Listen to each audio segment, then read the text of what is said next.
What is going on, Earth Gamers? I hope everybody's having a phenomenal day, especially with the release of Call of Duty Vanguard's Alpha. So let's hop right in and see what this Alpha has to offer. First things first, like with Modern Warfare and their gunfight only Alpha, we get the new Champion Hill. The way this works is, each team starts with 12 lives. Lose all of those lives, and you're out. There are 8 teams of 2 who will play another duo each round. Once that time limit in your round reaches 0, you will then move on to face the next team with however many lives you have left. That is, if you have any. I like this concept as it's something completely different and you get to go from match to match as long as you keep your lives as a team. And now is where we go over how to get your weapons and such. From the start, you'll have a submachine gun and a pistol. Depending on which ones you start with in the buy lobby, this will depend on which weapon sets you're able to purchase, which there are 2 different weapon sets. You won't be able to buy many of the guns right off the bat, but every 3 rounds that you play, you will get another buy round. So here's where we go over the weapons. When you spawn in with the M1928 and the machine pistol, you have the ability to buy the BAR, an auto-loading shotgun, the 3-line sniper rifle, and the DP27. And let me tell you, that BAR does some damage, and you can pick this baby up right away. The next gun selection is when you spawn in with the MP40 submachine gun and the 1911 pistol. Once at the buy station, you'll be able to purchase a revolving shotgun, the MG42, an STG44, and the Kar 98K. Of the 4 buy stations, our next one is going to be support, and this is where you get your armor plates for a little extra health, and like Warzone, you can get up to 3 plates. But keep in mind, when you kill someone that has armor, they will drop a plate for you to pick up.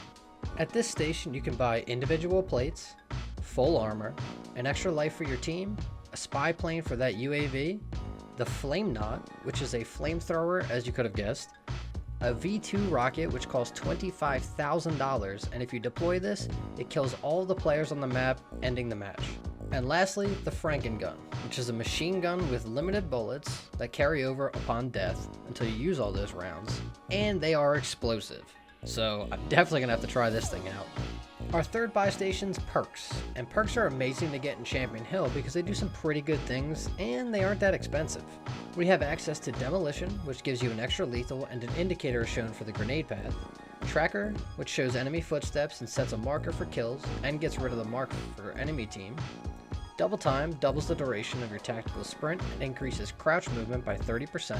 Ghost, which does the same thing that it has in every other game, which is no mark on the radar when moving, planting, or using controlled kill streaks. Survival Training will reduce the resistance to stun effects and make you immune to gas. High Alert comes back, which will give you the vision pulse when someone is looking at you. And lastly, we had Forward Intel, which will let you see indicators for enemy reinforcements, and your mini-map will be larger.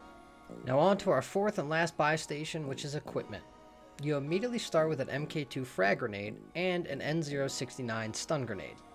When you are playing, you'll be able to collect up to 2 stun grenades and 4 frag grenades as long as you pick them up off the enemies you kill. You also have the ability to purchase the brand new impact grenade, the Gammon Bomb, which of course explodes upon impact. We also get the good old throwing knife and an MKV gas grenade, which upon explosion will cause slowed movement, blurred vision, and coughing. And last but not least, we have the S-Mine 44, which is your good old bouncing Betty.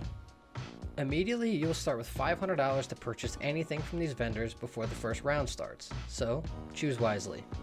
Well, now that we have everything that you can buy out of the way, what happens when you get into a match? Well, I'll tell you. You and your teammate will spawn together on the opposite side of the map from your enemies, and then it's all out war. You will have a couple minutes to get the enemy team's lives down as much as possible while keeping you and your teammate alive in order to keep making it through to the later rounds with some lives. Around the map, you're going to see money, which you can pick up to get some cash. Now, why would they give you money in the middle of a round?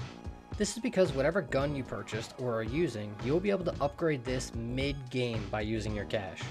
This happens almost instantaneously from pressing that button, and as you upgrade, the price costs more and more because it gives you all sorts of attachments, from reticles to suppressors, extended magazines, and so much more.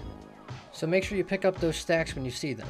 You can upgrade your gun from having absolutely nothing on it to it being a gold weapon, which will have every attachment they will allow and make that weapon a beast. Now, as you kill enemies, they will drop an armor plate for you if they had some armor, and they will also drop cash. You definitely want to make sure you get that armor plate if they have one, because if you don't, you'll be running around with normal health.